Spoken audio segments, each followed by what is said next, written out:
In this video, we'll be setting up the drawing environment in Adobe Photoshop. Let's set up our Adobe Photoshop environment. The most important thing that I want to bring to your attention when first setting up your environment are these pull-down menus. And the one we're going to start with is the window pull-down menu. Each of these words that are listed here represent a panel with hundreds of different ways that you can use the tools and the commands. So let's bring up some of the panels that we're going to need for lesson 1. You're going to learn the tools in the order that you need them. There's no way that we can memorize or even use all of these tools. I don't even use all of these tools. Okay, so the very first one on our list is the options panel. So I'm going to pick on that. And that's this horizontal band across the top of my screen. And if I want to move it, I just pick on this gray band and drag it.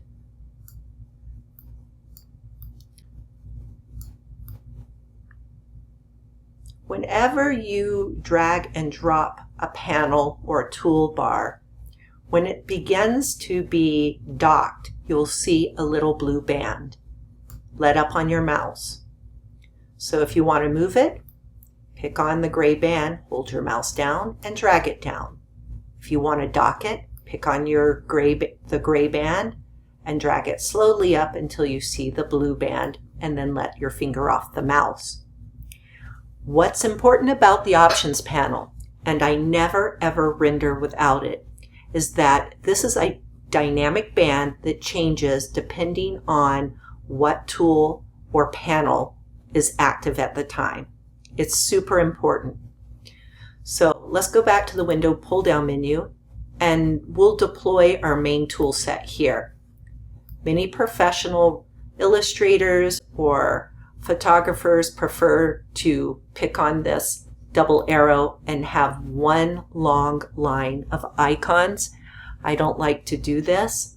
I learned with a double column and I still prefer it 20 years later.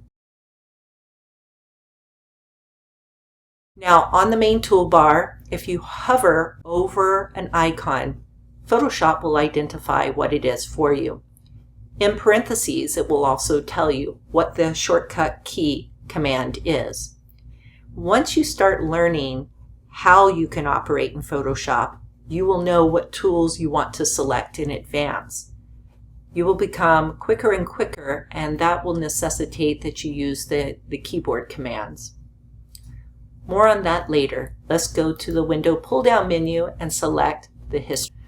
So the history tool is interesting. Every command that you do is recorded here in a little layer state or a step.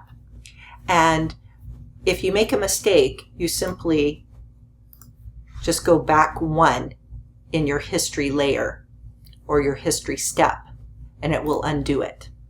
So in Photoshop, mistakes can be modified very, very easily with this tool. So I never leave this off of my drawing environment. It's always up. Going back to the window pull-down menu, layers, very important. Depending on what file you have open will determine how many layers you have.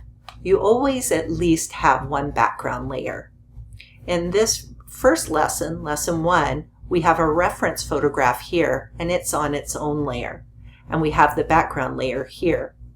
For most of our projects, we will make a copy of the background layer, which is Command J on the keyboard or Control J on a PC, or you can drag this down to, you can pick and hold on the band. Don't pick on the word, just pick in a clear area on the band and drag that to the plus sign, and it will make a duplicate of the background.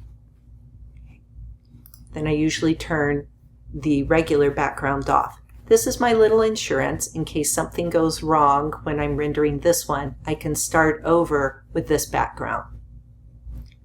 Please note that you can only have one of the background layers visible at a time. Turn off the visibility eye of the original background layer.